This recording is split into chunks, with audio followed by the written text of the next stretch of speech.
kick the call off then. Good evening everyone and welcome to the Downunder Mastermind call for the 26th of February.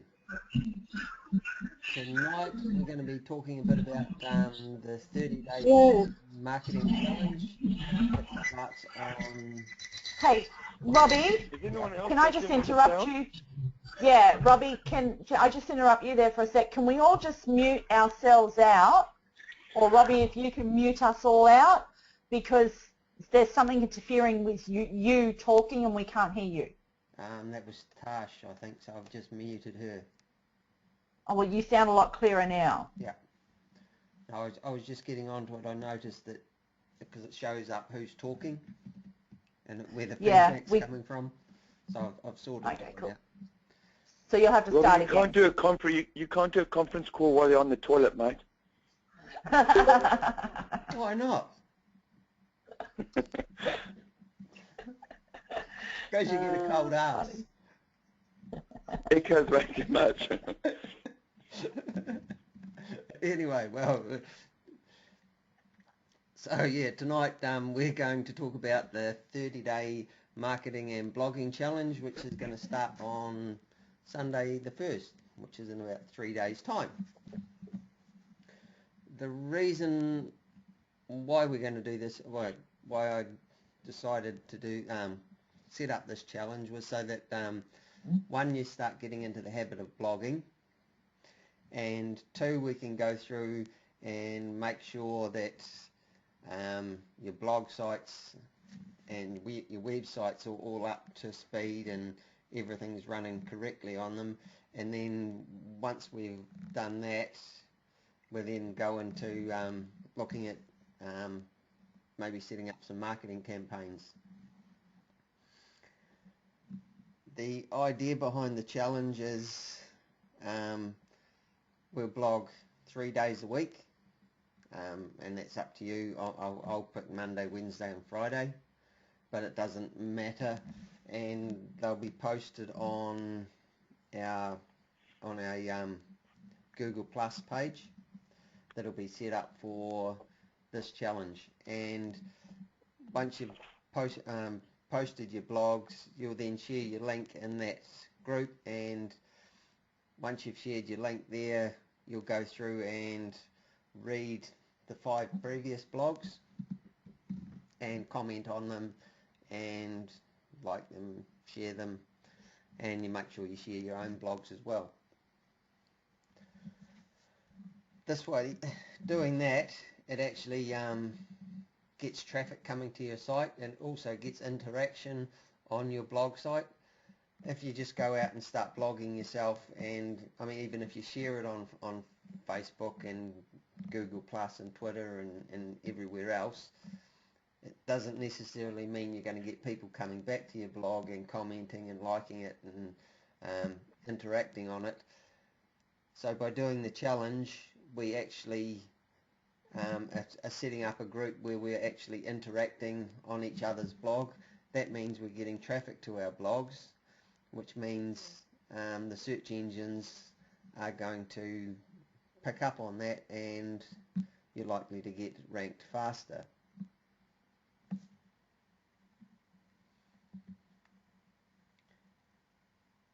And we'll also share it on the Google Plus, Facebook and any other social media platforms you like, so that you're actually getting your content out there as well. Do we have any questions on that? Robbie, what days were we blogging? Sorry, I missed that bit. Up to you. As long as you... Oh, I thought you said Monday, Wednesday, Friday. No? Yeah, I said Monday. I'm going to do Monday, Wednesday, Friday, but okay. It doesn't necessarily mean that everyone can do Monday, Wednesday, Friday. But if you say we're doing 3 days a week, then you can fit it in with your schedule. Yep, okay. And because we're posting the links on our Google Plus page, and when it's posted on there, you just look at the 5 previous ones that are shared on there, go and visit those blogs and read them and comment on them, and that way, you know, everyone should have at least 5 comments on their blog. Yeah, great. And the other thing is, if you then go and reply to each comment, you should have 10 comments on each blog, which shows as interaction on Google. It also gets you into the habit of checking your blogs and checking your comments on your blogs after you've posted your blogs, and that way you're revisiting your site and interacting with visitors that come. Because in the group it probably doesn't matter too much, but if you get someone else coming and visiting your blog and they leave a question, leave a comment or ask a question, it's always good practice to reply to them, even if it's just to say thank you for dropping by and reading my blog, because people appreciate that and they're more likely to come back and read your next one. Yep. Okay, Robbie. Just before anyone asks any more questions, and if you could hand me over a screen share. Yeah, no problem.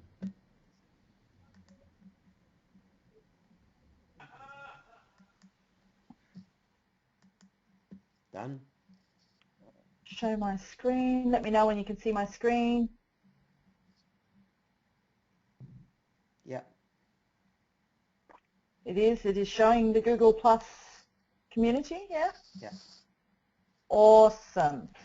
Okay, guys, so the page that Robbie was talking about it's actually not a page, it's our Downunder community on Google Plus. Now, to be able to access this community, you will need to have a Google Plus profile at the very least. If you need help setting up a Google Plus profile, just reach out to myself or Robbie, but you can reach out to me because there's a lot of resources that I can share with you from the back office, the SFM back office, and myself that will help you get up and running with a profile page on Google Plus. Now, the reason we're doing it with Google Plus is because, you know, the biggest search engine is Google, and you want Google to index and rank your site. So it only makes common sense that you'll want at least a Google Plus profile. Now, you don't have to worry about a business page just yet. We can get that set up later on down the track. But you want at least a Google Plus profile, because that way you can then link your website to your Google Plus profile. Once you have done that and you have verified your website through your Google Plus profile, that then automatically sends a signal to Google, and it helps index your site, and it helps give your website a little bit more authority. So Google Plus is something you really, really do need to have. And another reason we're using the Google Plus communities instead of setting up a Facebook group is because Facebook is spastic. If you've noticed in our Downunder group, when you put a post up, if nobody likes that post, it syncs all the way to the bottom of the page. And if someone, you know, if people come to the group and find a post that was put there a year ago and decide to interact with it, that post that was posted a year ago will go all the way to the top of the group. So, you know, that's why I call Facebook spastic, because they are. They're just spastic. Their algorithm is just, you know, too wacko for any organization. And I mean, so, whereas the Google community, it stays organized. So when you put a post on the top of the page, it stays on the top of the page until somebody else posts another post. But it's in order. They stay in order of times that they were posted and dates that they were posted. So I'm just going to scroll down the community here because we're on the community. So I won't talk while I'm scrolling because it'll interfere with my vocals.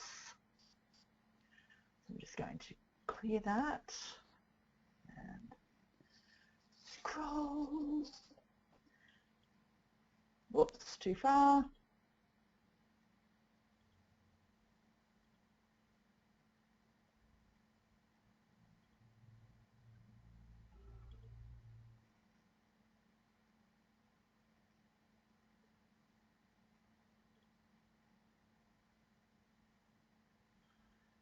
Now, as you can see from me scrolling, all these posts are in order of date and time they were posted.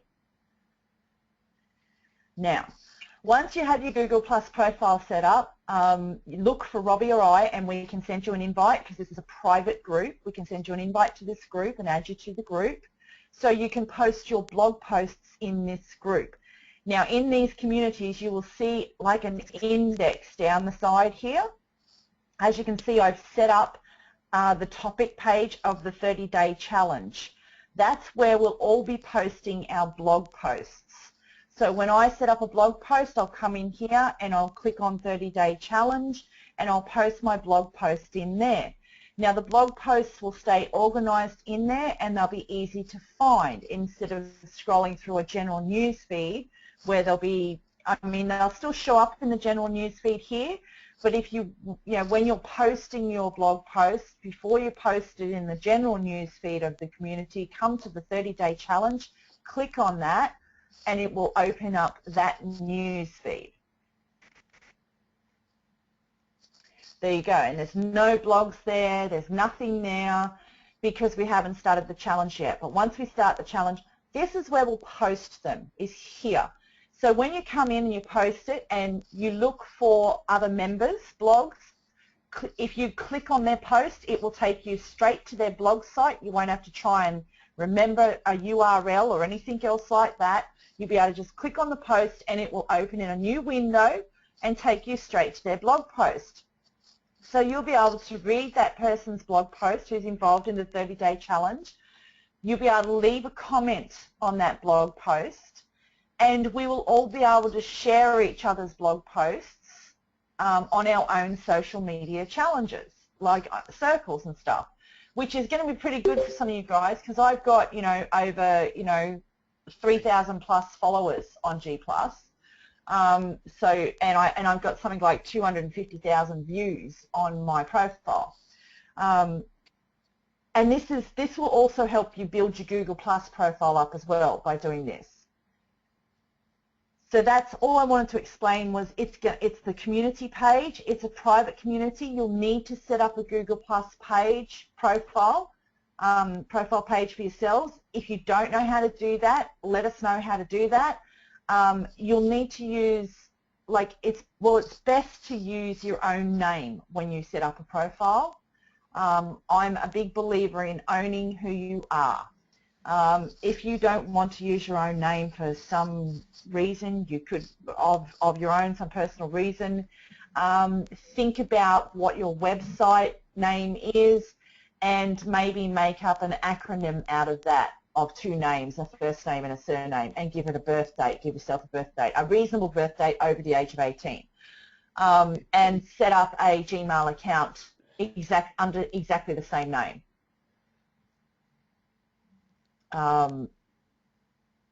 G+ aren't as heavy on real names as what Facebook is. So yeah, if you don't want to use your personal name for some reason, shape or form, I don't know, you could be on the run from, the world global authorities or something like that. Yeah, go to your website, have a look at your website, have a look at the name of your website, make up an acronym name of a first name and a last name out of the name of your website, set up a Gmail box with that same name, use that Gmail box to set up the profile on G+, and that way it'll be organized and it's linked to your 30-day challenge and the website and stuff like that. I just found it easier to own who I was. I owned Sandra Lemming. So on my Sandra Lemming profile on G+, I've verified all my websites that I contribute to, that I own. And so now when people type in my name into Google and do a search on Sandra Lemming, the name, lots of different things pop up. My LinkedIn account pops up, all my businesses pop up, all the websites I contribute to pop up. So I'm associated, and it makes it so much easier for me getting a new website authorized through Google. So. But yeah, that's all I wanted to say about that. So if you need help with a Google Plus profile, let us know.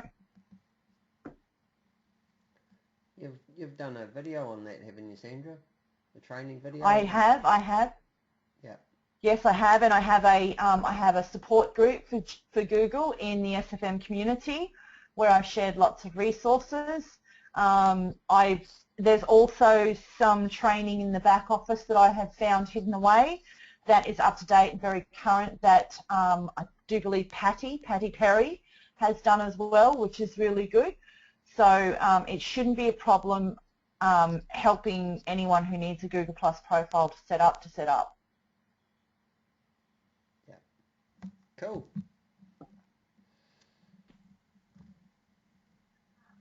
And the other thing with Google Plus is once you've got 1,000 followers, then you can advertise on Google and the news feeds, isn't it, Sandra?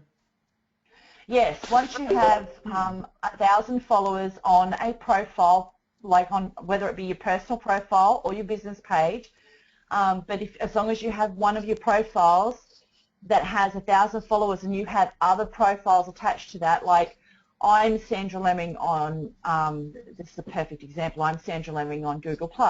I have over 3,000 followers on my G+ page.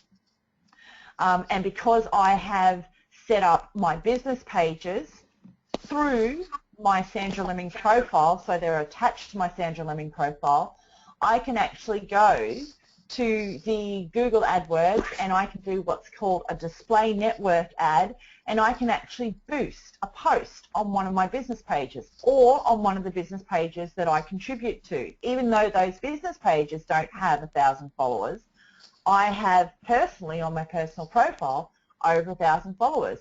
So yes, I can set up a post on my G+ page that is advertising a product that I might be selling in another business on a business page, and I can advertise that either on my personal profile or on that actual business page through Google AdWords. And you can set up a Google AdWords boost post. It's very similar to the boost post on Facebook, except it's more targeted and better use of keywords and just as cheap. So, you know, you could run like a post engagement on G+, you know, for as little as a couple of bucks a day. And I mean, Facebook, I mean, there's a lot of talk and there's a lot of training and there's a lot of misconceptions about Facebook and misinformation. And I do believe I've seen a status on one of our members' fan pages just today stating how you can advertise on Facebook for $1 a day. Well, that's incorrect.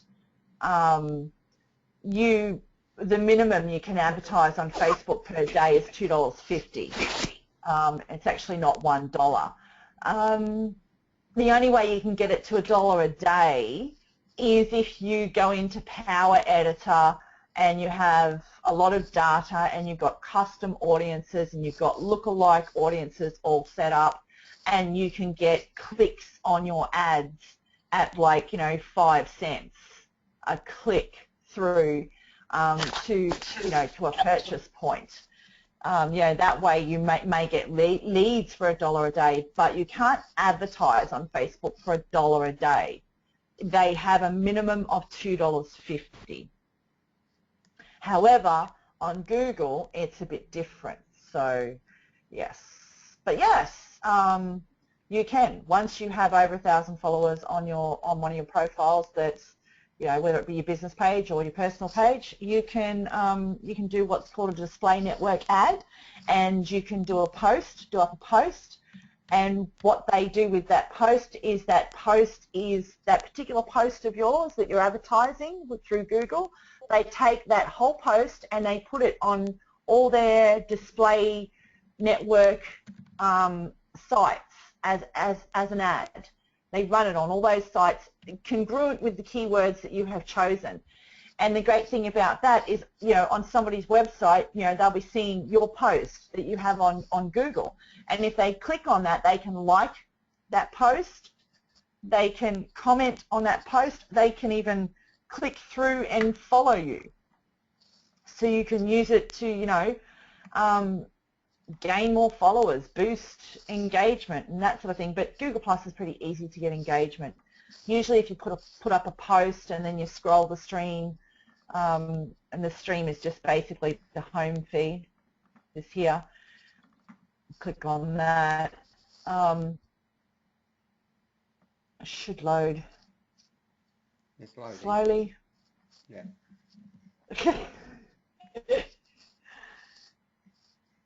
There we have it. There we have it. This is what we call the stream. This is people you followed, people who follow you, and even people you don't follow. And you can scroll down the home feed.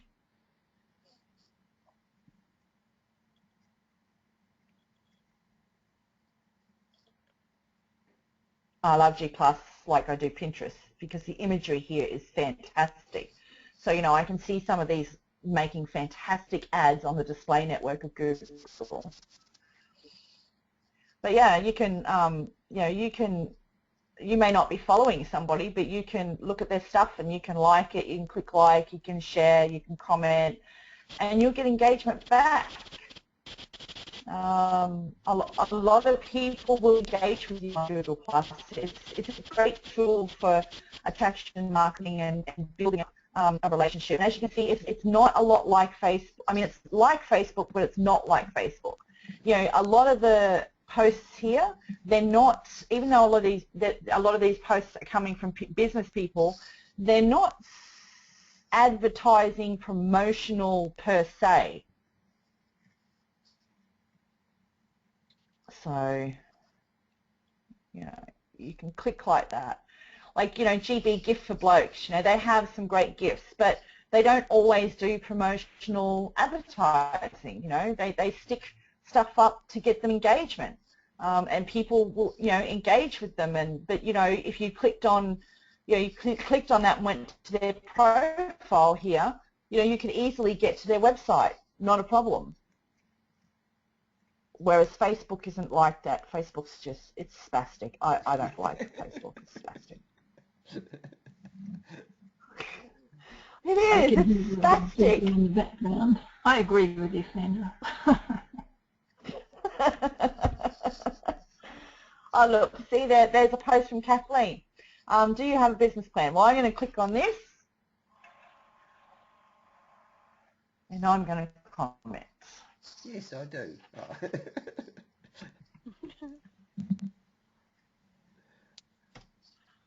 And I'm going to do something here and show you what you can do with G+.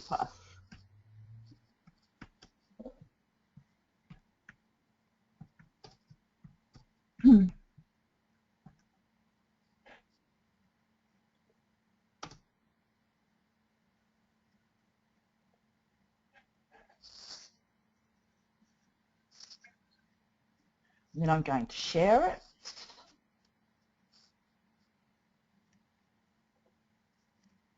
Simple, see, I'm not even moving off of my feed, and I can pick the circles I want to share it with.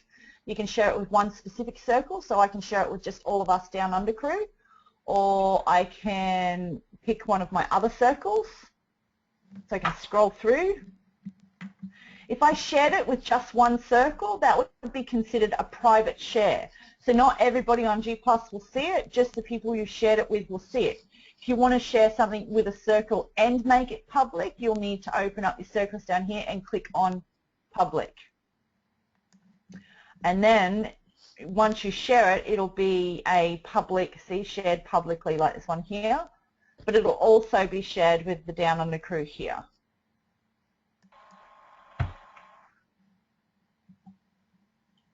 Is there a limit, Sandra, to, sorry. No, go on. Is there a limit to the number of groups that you can share with? Like you picked two there, but you... No. You can share with all of them if you want. I could have picked everyone in the circle. The only thing with Google Plus is, like, I'll click on this. I'll do Kathleen a little bit of a favour here. You can write something as well. You know, I'll put up here.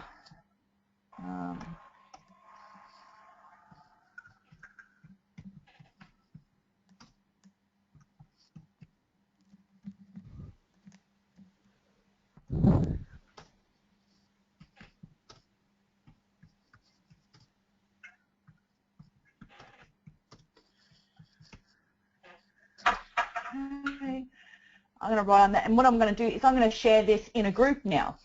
So I'm going to clear that. And I'm going to click in here.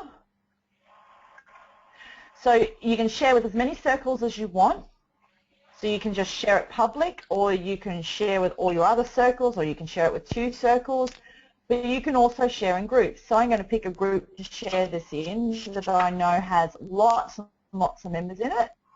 Not a circle, because they're all my circles that you're seeing at the moment, coming up with the little circle on the side here. They're all my different circles of people that I have. They're my niches that I'm collecting. You know, so there are some people in the fashion and beauty that I know all they're interested in are fashion and beauty.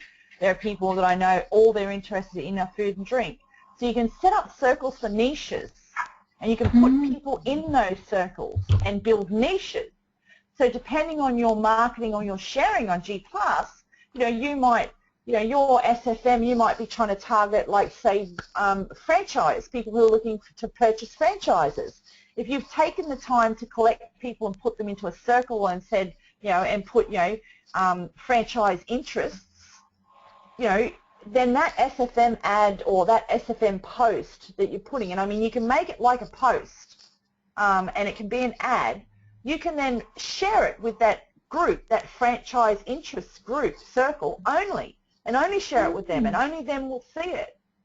And that way you're advertising to niches for free, just quietly. It doesn't cost you anything to do that. You can put a link to a website, a link to a blog. You can even put a landing page link in here. Not a problem. And then you can also share with groups. So I'm going to share Kathleen's blog here that she's written in a group, because I follow a couple of groups. Let's see, let's pick a group here. I will share it with the small business, Google Plus for small business, because there's, you know, 56,000 members in there, so that'll get 56,000 eyes on Kathleen's blog for her. And I'm going to share it in there.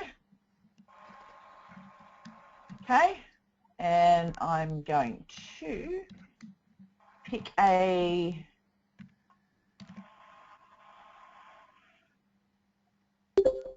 place. I'll put it under resources, and I will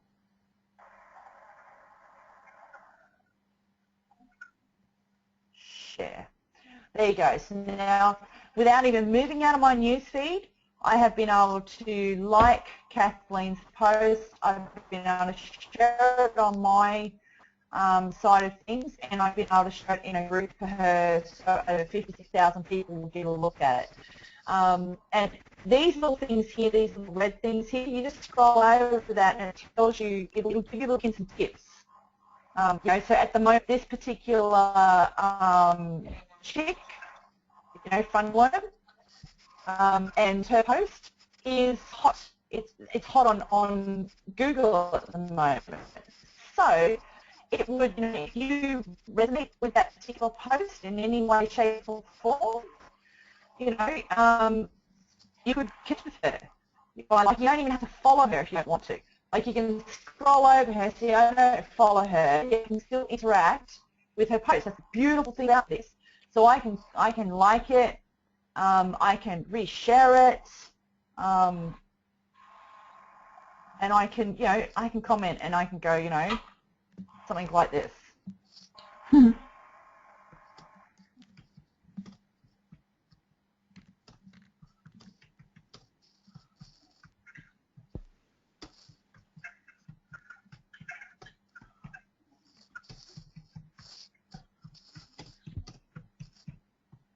Okay, there we go.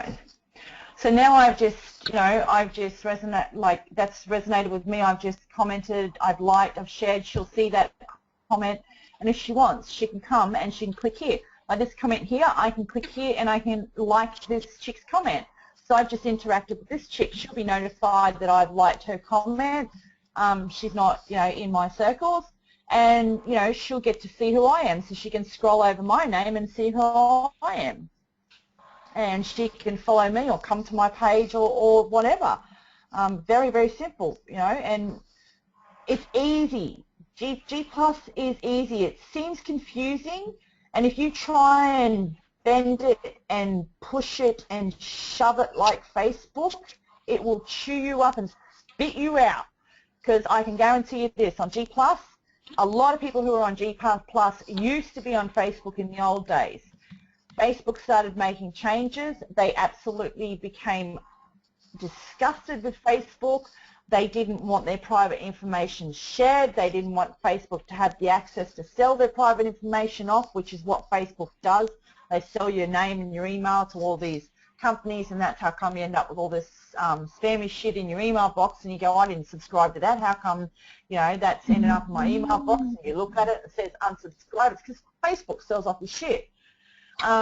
And so a lot of people have left Facebook, and a lot of those guys are now on G+, and they absolutely hate Facebook. And if you try and bend and break and shove Google+ like Facebook, they'll spit you up. They'll just spit you out. I mean, Robbie, I've helped Robbie a little bit on Google+ and shown him a couple of hints and tips, and he followed those hints and tips, and he's gotten involved in a couple of share circle places, and his numbers are starting to go up really well as well. I mean, how far off are you of hitting your 1,000 now, Robbie? I think I'm about 700.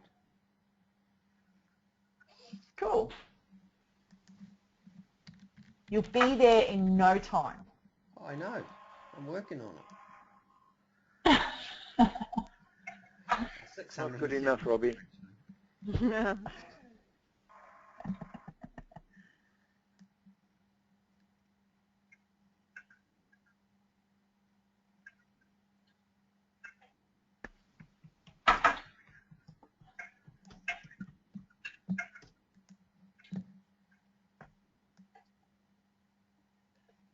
And the great thing about G+ is you can hook it up to your YouTube channel, and that's why I try and encourage people to use their real name and be themselves, or at least use the name that you used to set up your YouTube channel if you haven't got a Google+ profile, because you can link the two.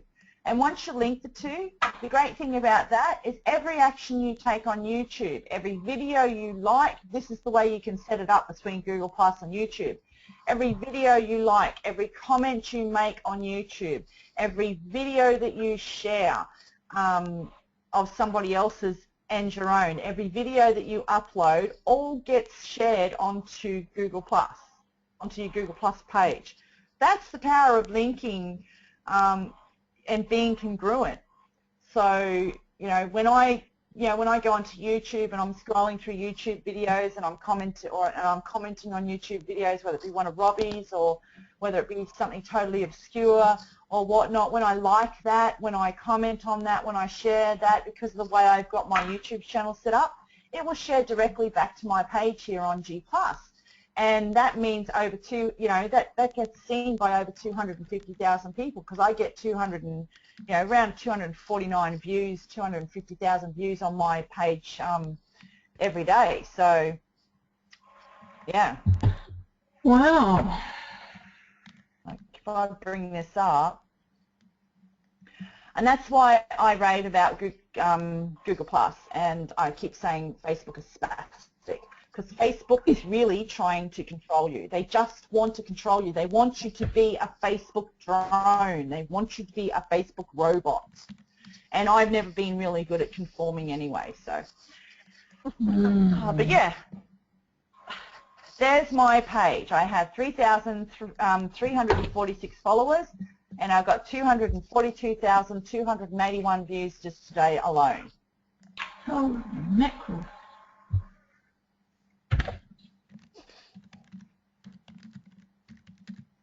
And Pinterest works really well with G+ as well.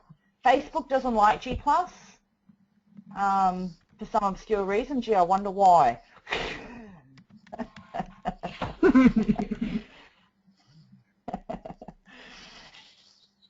So there you go.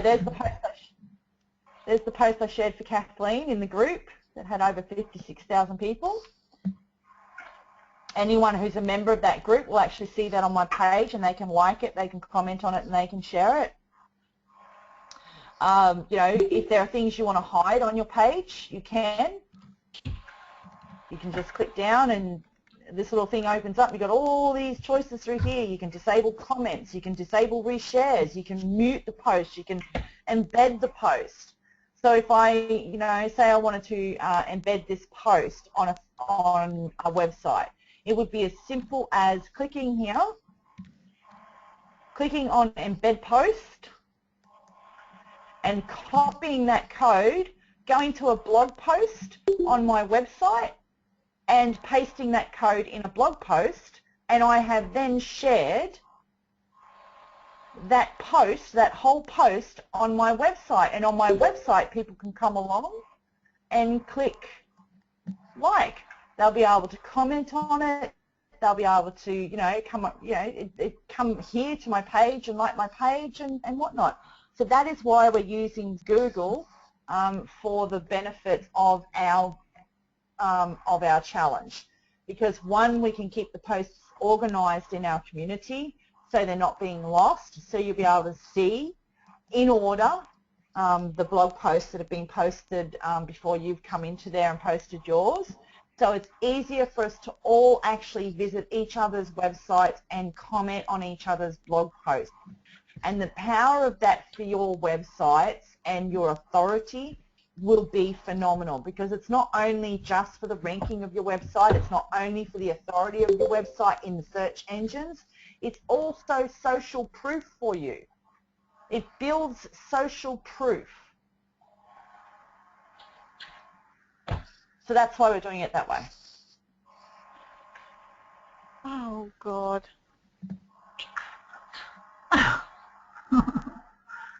What's wrong? Kathleen, you missed a little bit of our call, and I was just saying to the group that we're not setting up a Facebook group for our 30-day challenge. We're going to do the 30-day challenge in our SFM Downunder group on G+, and I've set up an actual section for the 30-day challenge in our community on G+, in the index on the left-hand side. But you'll be able to watch the recording, because I do believe Robbie is recording this. Are you not, Robbie? Yes, I am recording it.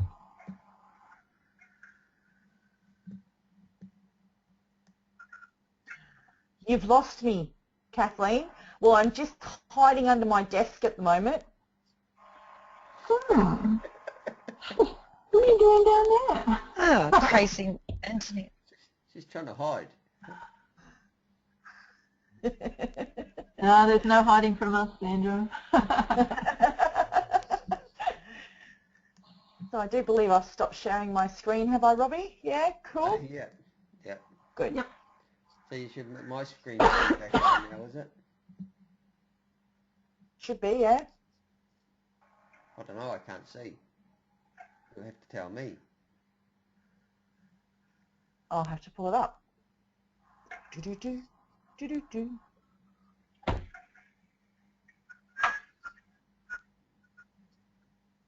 Do I need to hand presentation back over to you?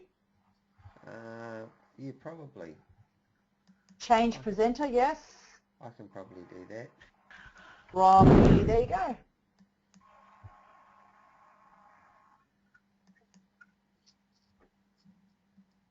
You're the new presenter. Oh, cool. It's back on, isn't it? My nice coloured And picture. yes, I can see your screen. Which one? It is a very colourful picture. I like it. Yeah. So, do we have any questions? The main one is, Robbie, we're having trouble hearing you. You're having trouble hearing me? Hmm. Don't know why that is.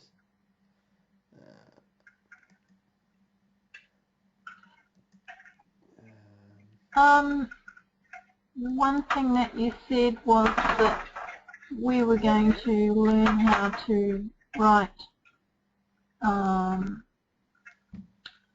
what is it, like sales blogs, marketing blogs. Yeah. Yes. In between, the reason why we're just encouraging you to try we'd like us to try and get at least a minimum of 3 blogs up a week. So that's your target, is to write 3 blogs and publish on your website 3 blogs for the week. You can do those at any time in the week on whatever days suits you. We also, because we're going to do some training, Robbie's going to set up a membership page on our Downunder website for us all doing the 30-day challenge. And in that membership area, which we will give you all a password for, that membership page, we will have training videos, tutorial videos on different things to do with the challenge, and, you know, different plugins for your website that you're going to need, how to install those plugins, how to activate those plugins, how to set the settings up for those plugins, how to set out your website. Robbie's booted into gear already a standard generic SFM authority install on a domain that he had, and we are doing all the training on that domain name, so you can see what it looks like running a SFM authority website from scratch to go. I've already got a blog post up on that website. I did a tutorial video in that blog post. I shared that blog post with Wayne. I don't know if you had a chance to go through both the videos and read the blog post yet. It's quite an extensive blog post, and the video, the training video, is how to start a blog. That's what the name of the blog is, and that's what the tutorial video was. So the video is a little over 30 minutes long, but it will take you from scratch, from the beginning, logging into your website, where you go to add your blog, and I cover the way I do a blog, and I show you how to make some changes in your blog in that video, and it's really well worth the watch. And I will do more blogs on that website with the tutorial videos that Robbie has been doing and the tutorial videos that I have been doing. And we will also share those tutorial videos in the membership site, in the membership page on Downunder Marketing. So you'll actually have a members area on a website, a members page, just for people who are taking part in the 30-day blogging challenge, where we will have tutorials and training and help in doing everything from constructing the appropriate sales marketing type blog, and how to actually advertise that blog, how to post it and how to advertise it. Fantastic. Yeah. Along with a heap of other stuff. Wonderful, Robbie and Sandra. What was that? We just have access to that from the 1st of March. Yes, yes. Yeah. Okay, cool. Yes, we will. And you have to register in the group, as in go to that blog and fill out the registration to get access. Yes, I've done. Yeah. Cool. Yes, I've got, so far I've got 14 people registered for the blogging challenge, Robbie. That's including you and I. So. All right. Cool. Because I'm going to be doing this challenge as well. Robbie's going to be doing this challenge. And the reason I'm excited about this challenge is because I built up a good habit of blogging and stuff last year, but I have strayed off track. And everyone knows, no matter how good a habit is, if you let go of it and you stray off track and you don't continue with it, you then sink back into your bad habits. And I've sunk back into my bad habit of not blogging as regularly as I would like. So I'm really excited about this 30-day challenge, because it's really going to kick me into gear and get me focused again on doing my blogging. And honestly, I just increased my traffic and my conversion so much when I was blogging on a regular basis. Yeah, and as Stuart says, consistency is the key. I did the 30-day challenge that he done last year, and did a blog a day for 30 days, and I haven't done one. I think I've done one or two since. So that's the reason I'm getting back into it. and it's a way of getting everyone else motivated and the group going as well. So you know we can drive this group. We can build each other up. The other thing with the 30-day challenge I did last year with Stuart was people didn't follow the rules, and it sort of didn't work properly. That's why we've gone to G+ to do our posting, so that there's if you comment on the 5 previous blogs, you're going to get people commenting. I found in the blog challenge last year that I could follow the instructions and I could go up the list until my previous blog and comment on every blog in between, and I was only doing 5 or 6, and there was 98 people in the group, which I found interesting. But yeah, so this time we're going to do it.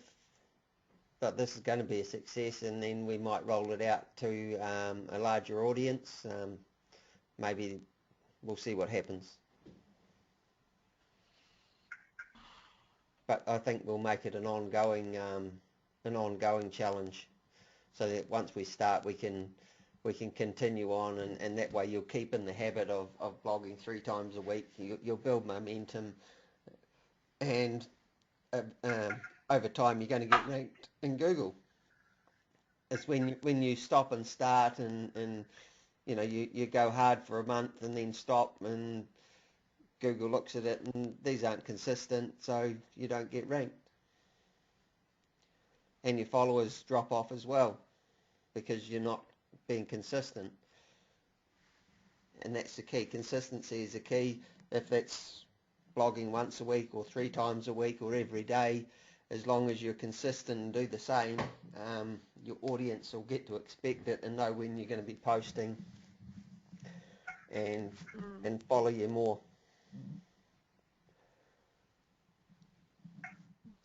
Okay, and anyone, I just want to clarify something for everyone, Robbie. Anyone who doesn't have a website who wants to do this challenge, and you're sitting back thinking, I can't do this challenge because I don't have a website yet, do not panic about that.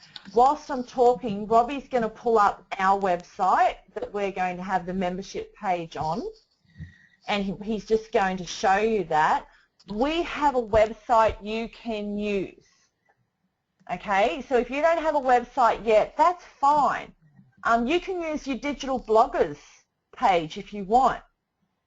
You can't install plugins and stuff, but you can still follow along with the training so that when you do build your own website, you can. And I would encourage you, even if you only have digital bloggers, to use that and start blogging on that. But if you don't want to use digital bloggers and you want to use an actual website, here you go, the Downunder Marketing website. This is a website that Robbie put together for our group to help any new members or anyone who didn't have a website, so they had a place they could go and blog. That's the private blog that I put up. But if Robbie clicks on the blog page up the top there, it'll show all the blogs from everyone else.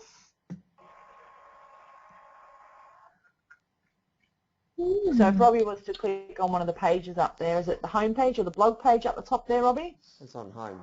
That's the page we're on. But it only shows the last 3. See below. Oh, hang on. We go down. Home. No, it's if we look in the sidebar, you'll get Loading, archive. loading. I see you're moving about as quick as what I was moving. It's good to know somebody else is suffering the same sort of internet problems as I was. While we're letting Robbie's screen load there, you know, so you can blog on this one. So anyone who doesn't have a website and you want to use an actual website, we can give you access to the downundermarketing.com website. We can put your name on there, we can set up a password for you, and you can actually come to this website and you can blog on this website.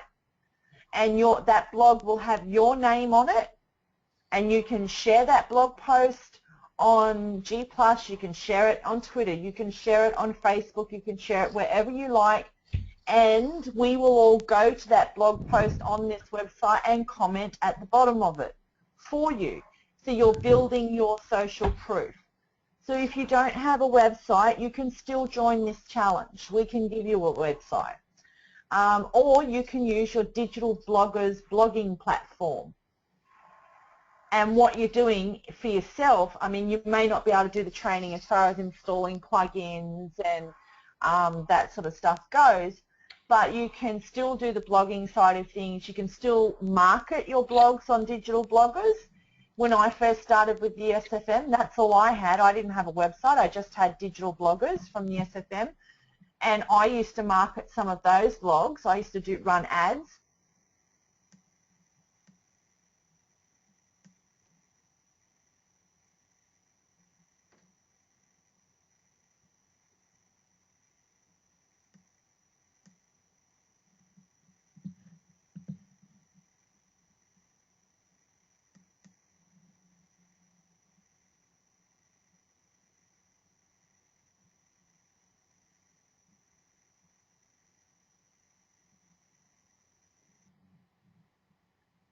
Sandra, just a quick question on Google Plus.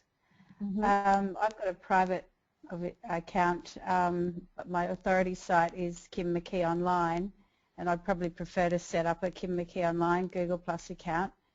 I think Rachel asked the same question. If you set it up as are you best to just set up it as a personal page or a business page? Because I think, am I right in saying that the business pages don't have the same access as the personal pages?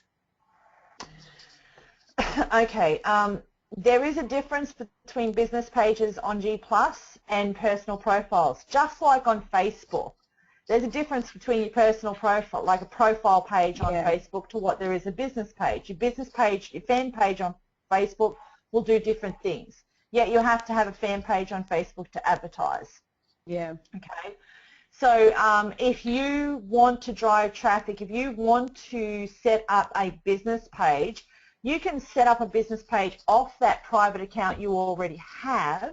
Yes. All I will ask you is that private G+ profile that you have, that you obviously are scared of using for this, and you don't want to use it for this, you obviously want to keep it private for its own reasons. Is the Gmail account, the Gmail address on that, the same as the Gmail address on your website? Yes. So, well, no. My private G+ account has a private Gmail, and then I've experimented with setting up a Kim McKee Online G+ account, and it has its own kimmckeeonline@gmail.com. So I have a separate email for it. So you've already got basically a Kim McKee Online profile page on G+. Yeah, I've accidentally set up two. I think I've set up one as a business page, one as a private page. So I'd go and delete whichever one isn't going to work for me. Well, you can have both. Okay. Like I have Sandra Lemming as the profile, but I mean, I'm not. I don't know what you call me. I'm just like an in-your-face, couldn't really give a shit type person. So, and I like my name, even though I hate my name, but I like my name. My last name is sort of cute because Lemming is the name of a really, really cute little furry rodent that lives, overseas somewhere. Well, they only commit suicide for the betterment of their species. So, when there's not enough food around, and when the environment calls for it, all the old and the sick will run to the edge of a cliff and commit suicide so that the species can survive and live on. What a proud little rodent. That's wonderful, isn't it? That's a shame. So for me, Sandra Lemming is Sandra Lemming. This is who I am, and I don't really care who knows me. And a cute little thing. Little rodent. I'm not as cute as the rodent, but but that's okay. But yeah, Kim, if you have a Kim McKee profile page, Kim McKee Online profile page, what I would do is I wouldn't delete that profile page. And if you've already set up a business page off of that Kim McKee profile page, Yep. so you've got the business page as well running, and it's connected to the profile page, I would keep the both of them. Okay. If I was you. I guess the question is, I'll keep my private one, obviously. And are you saying to have two Kim McKee online pages, one as a page and one as a personal page? One as a profile. Yeah, one as a profile and one as a business page. Okay, because then I'll have three. Because obviously you have your private profile for a reason. There's a reason that you have that. So you may as well have a profile for Kim McKee online, so that anyone who comes along your website and wants to make friends with you, they can make friends with your profile, Kim McKee online profile on G+. Yep. And then that way you can then drive them to your business page and then through to your website. So I would just keep the two if I was you, and just keep your private for your private. Yeah, okay. Yeah, I'm just wondering, do they have the same permissions and same functionality, a business page and a private page, or is there a big difference? There's a few differences. It's easier to build a profile page on G+. Like it's easier to get engagement and build a profile page on G+ than it is to build a business page. However, in saying that, the business page, when you set up your banner on your business page, G+ automatically hyperlink your website into the top of that area, into that top area. So when people click on that, it will take them directly to your website. So on your business page, your website is always displayed at the top. Whereas on your profile, it's not. Okay. And to find your website, they have to go into your About section. Yep.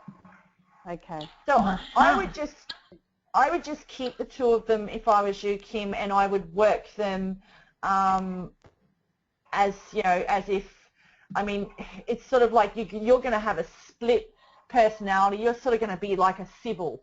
You'll have private Kim, and then you'll have, out here in your face Kim.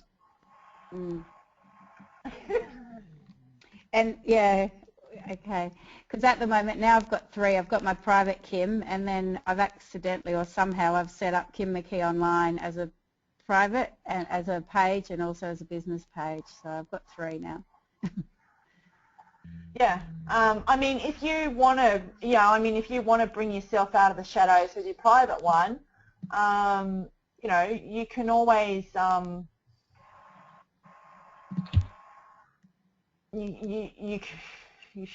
think there's a way of merging, but it's very complicated. Yeah. Okay. Yeah. No. Thank you. I think that's answered my question. Thank you very much. That's all right. I mean, there's nothing saying with your circles on your private page, your private Kim, there's nothing saying that if you're sharing something on your business side of things, your business profile and your business page, there's nothing saying you can't then, as private Kim, go and click on it and like it and then share it over to a particular circle in your private area. Yeah, sure. I do it all the time, guys. I mean, on Facebook. When I put a post on Facebook, because I have several business pages on Facebook, I also manage several pages on Facebook. When I put a post on Facebook, I can hit that post with 10 likes before anyone sees it.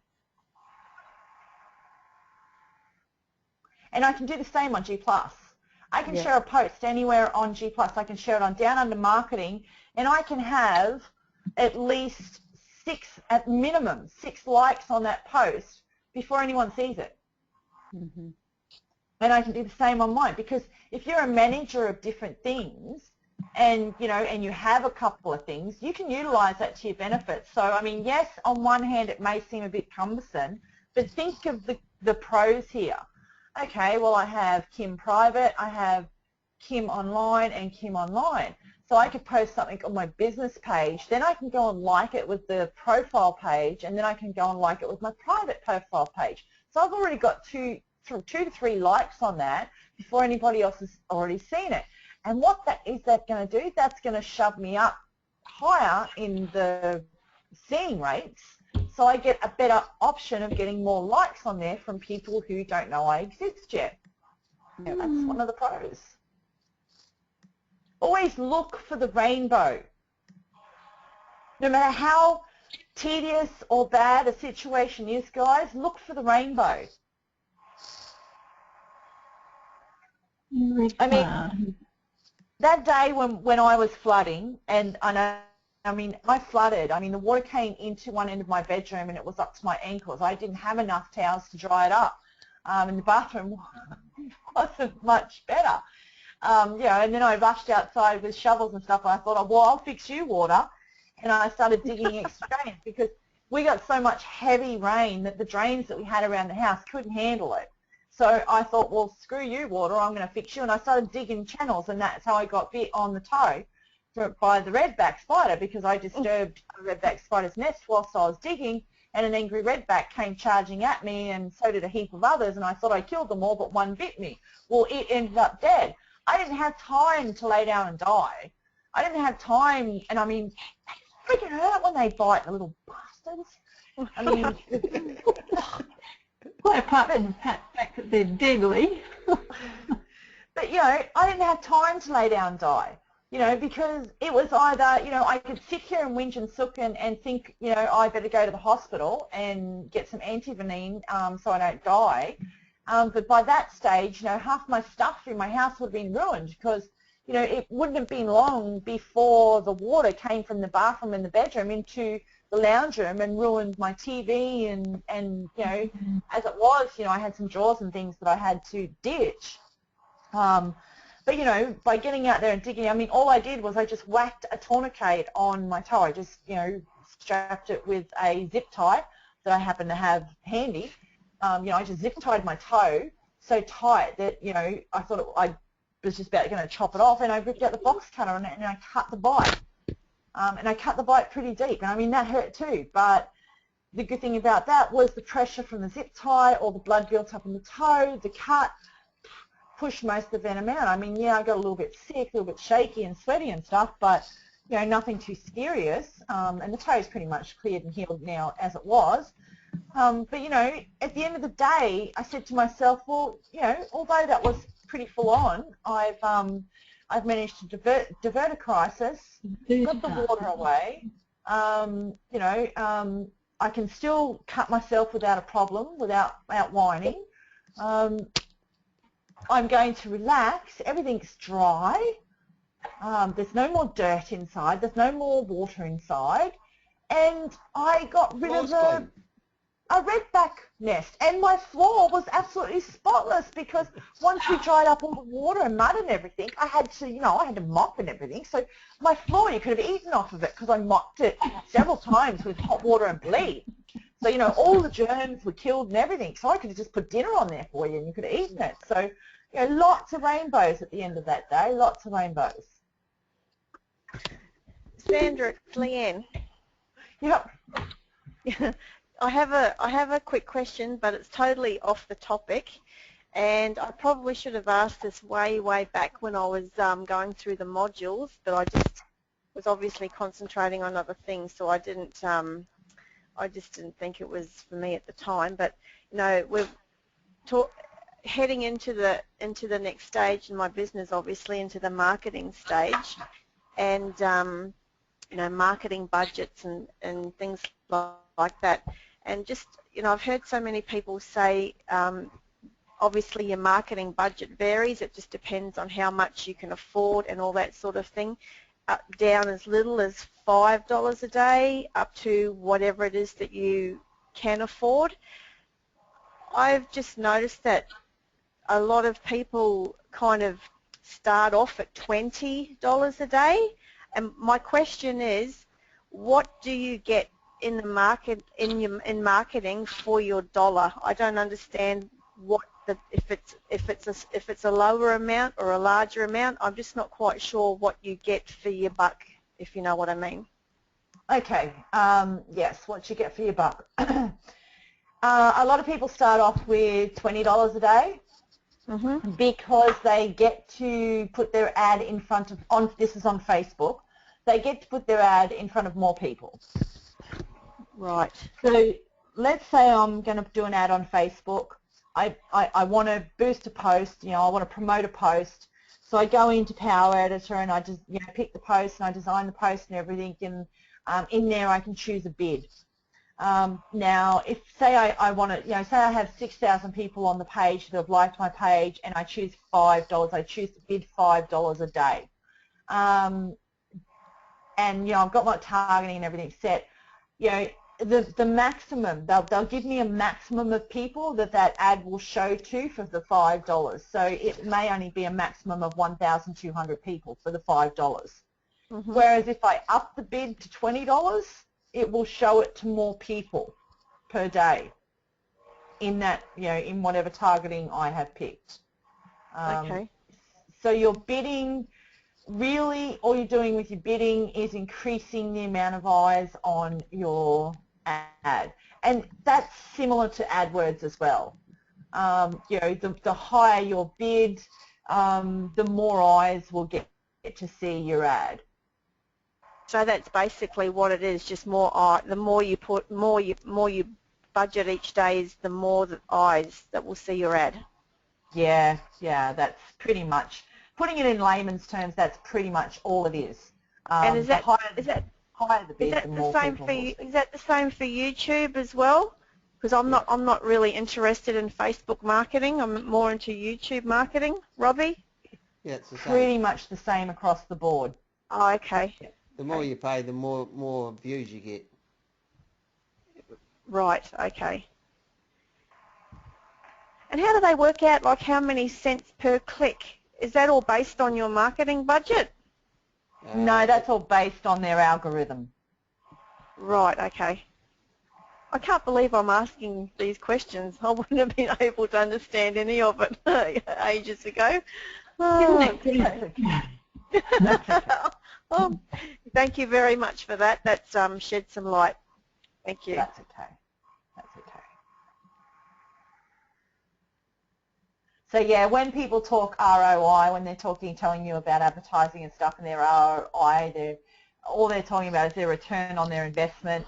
And like Campbell was doing some Facebook advertising there, and he replied to a couple of people in our group who were talking about Facebook at the time and stuff like that, and they're sort of complaining a little bit about the cost it was costing them per click. And Campbell was mentioning, that he was paying, quite a bit more per click, but he had a lot tighter targeting budget, he was more zoomed in with his targeting, and Campbell wasn't so much concerned about the masses. He didn't care about numbers. He wanted quality. He wanted quality clicks. He wanted quality leads. So, you can go out and you can do some advertising and you can fill your email box with 2,000 names.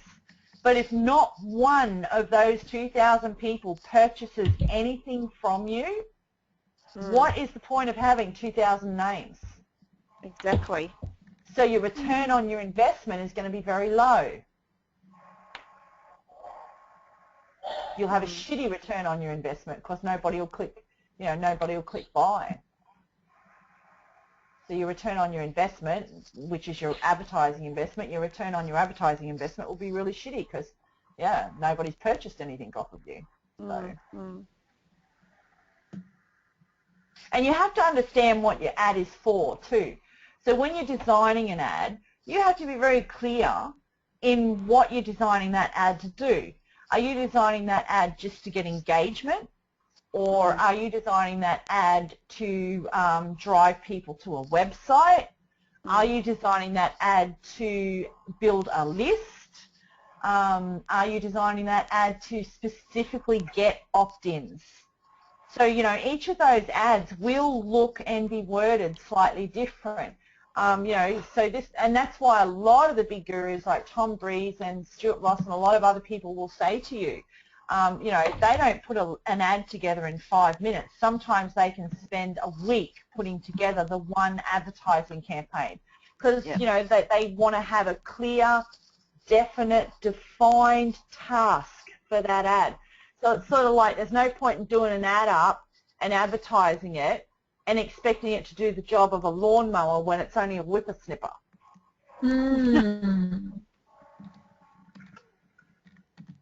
So yeah, that's where a lot of people get into trouble with their advertising, and that's why Robbie and I will cover a little bit of marketing. We will start at the basic end of marketing to help people out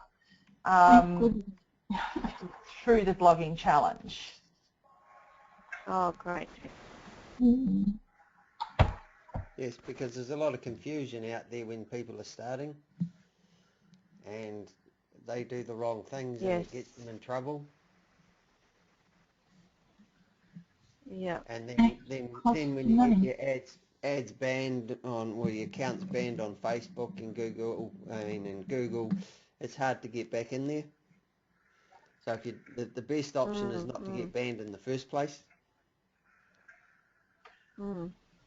And Robbie can verify that when it comes to Google, because, you know, Robbie as a beginner marketer didn't know any better, and he ended up getting his account suspended on Google, and he's virtually had to jump through hoops. And, you know, he jumped through hoops and over hurdles, and then they throw more up in front of him. So, yeah, Robbie's a good man to talk to about trying to get your account cleared again on Google. The best option is don't get it banned Do in they the first take place. it? Do they take into account? Yeah. Do they take into you don't know what you're doing, and it could be just a very innocent mistake, or do they just don't care and they just ban you? No. If you're starting out, they'll suspend your account or not approve it, and then you can actually give them a call and talk to them and say, well, you know, what's the story? But if you have repeated violations, then they suspend it indefinitely, and then it gets really difficult to get back. Okay. But Google has changed a lot too, like between when you got suspended indefinitely, Robbie, and nowadays, because back when you got suspended indefinitely, you couldn't talk to anyone at Google. Yeah. Like they didn't have a phone number or anything. But now that Google, like, see, Facebook has gotten too big for their britches, and, you know, they're trying to take over the world. And I mean, you know, Zuckerberg's plan for Facebook is to be the new big search engine, be and all, and get rid of everyone else. So there's no Internet Explorer, there's no Google, there's no YouTube, there's no Twitter, there's no nothing.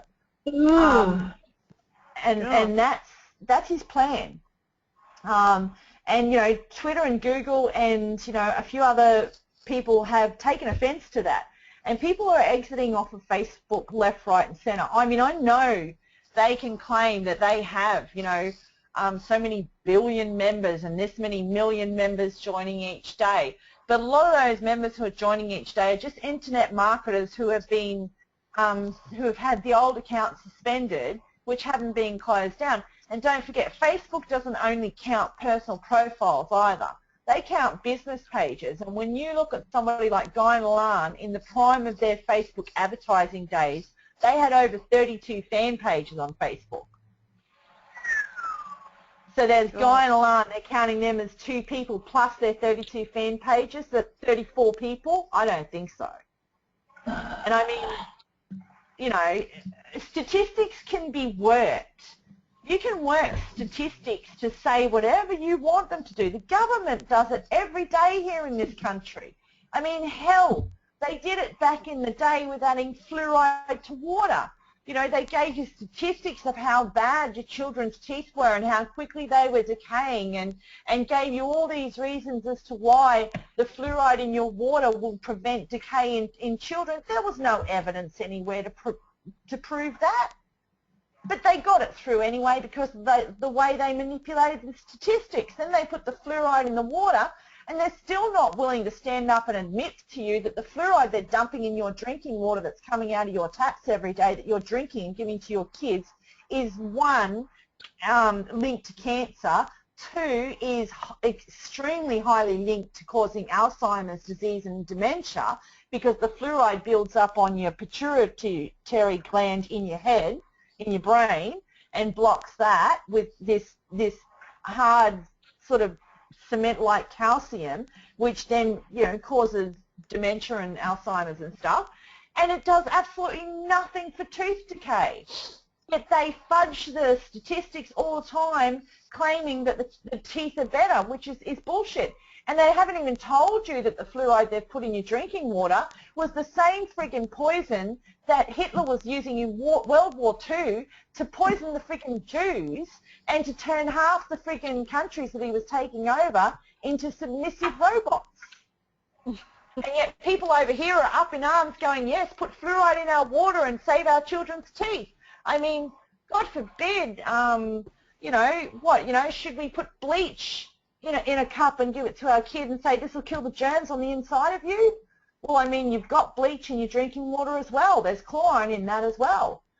You know, and yet we're all turning on a tap and drinking it and thinking that it's healthy and it's good for you. And that's all because of statistics, the way the numbers have been fudged. Newspapers, they're a great one for fudging number statistics. They do it especially when it comes to unemployment. You know, and they want to do a story and bag out people who are unemployed and don't have a job. Yeah, they'll fudge the percentages. They'll get the statistics done to show what they want to tell in the story.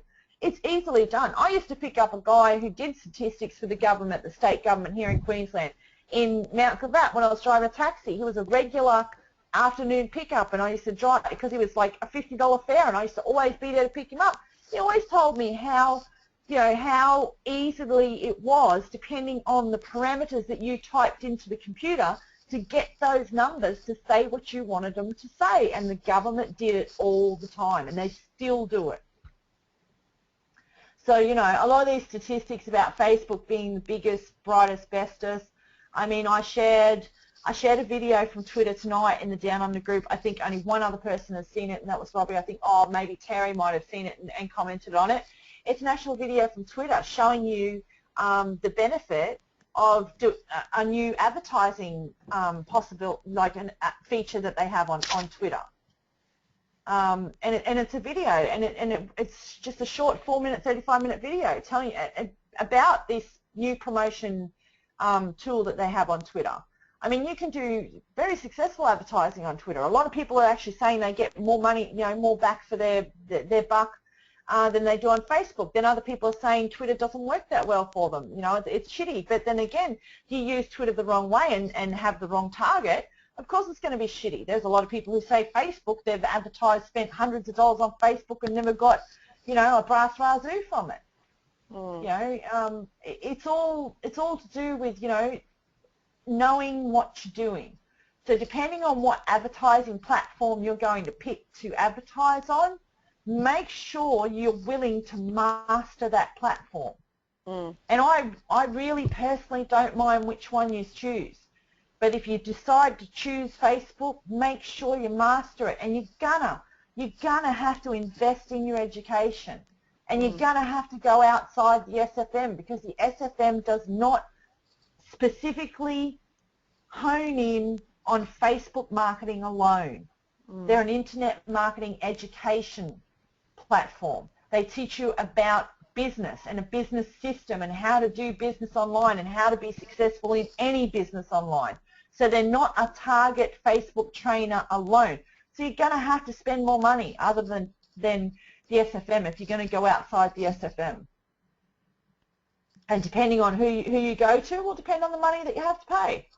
You know, if you need to learn Facebook, I would suggest you look at somebody like Jo Barnes Online before you go anywhere, because, you know, her prices are very reasonable. And she's nowhere near as outrageously priced as a lot of the other guys, and she has very good quality training. And she advertises on Facebook all the time.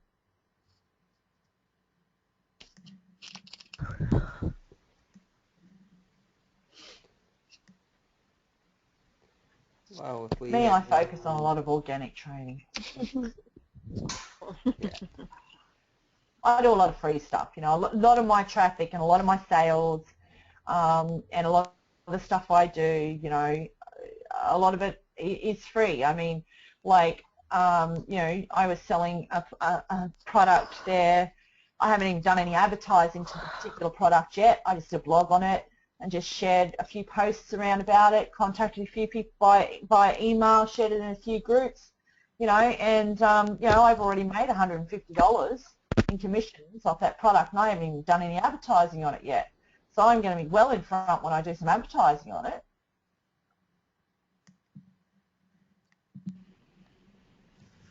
Yep.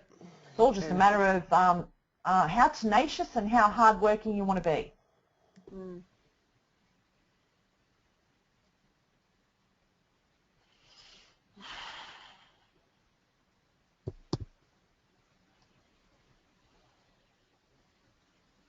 Any more questions before we let Robbie go to bed? There was a question from DeLuca. I'm just trying to find it. I'm scrolling What's that through. What's that name you recommended for Facebook training? That lady. Joe Barnes Online. I follow her fan page. Actually, she shared something really good just recently, a blog post that she had read with some really helpful information. I'll go and get that post. She shared it today, and I'll share it in the group for you, so you'll have her fan page. Would that, you know, is that helpful to everyone? Online business. Fantastic, Sandra. What was that, Robbie? It's Online Marketing Academy, isn't it? Yeah, but I think her fan page is Joe Barnes Online. All right. But I'll find the post. I saw the post today, and I tagged it. Like I clicked saved. I've saved the post so I can come back to it. So I'll get the post because it's a blog post, and it's got some really, really good information in there to help with advertising. And I'll share that in the group. I wanted to share it in our Downunder group anyway because it's very relevant information. So. How to create a lead generating page post ad. Is that it? That's one of them, but there's an earlier one from this morning. All right. Oh, that's last year that she did those.